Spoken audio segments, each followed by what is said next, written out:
Guys, sa mga lumang Vivo, Oppo, mga Huawei, pag hindi guys gumagana ang inyong YouTube, ito lang kayo guys papasok, no. Basta pag lagyan nyo muna yung inyong Google account, tapos pasok ka lang dito sa Chrome. Ayan, ito lang guys, type mo lang to www.youtube.com, tapos go mo lang. Ayan guys, pag lumabas na yan, di ba, dito kasi pag pumasok ka dito sa YouTube mo, ayan guys, yung lumalabas.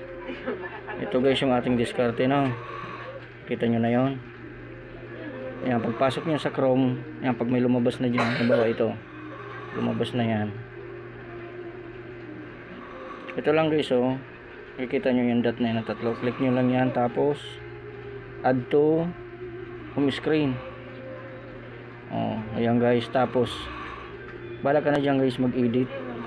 YouTube na lang ilagay mo dyan, para yan na guys yung browser mo. Siya na yung browser mo. Add mo na siya. Okay, back na natin. Tapos hanapin mo yung guys, yan na siya guys, Y lang siya.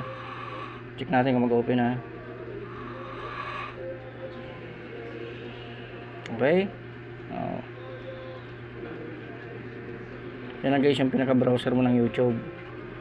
Ayan guys, sana nakatulong din sa inyo. Bye bye.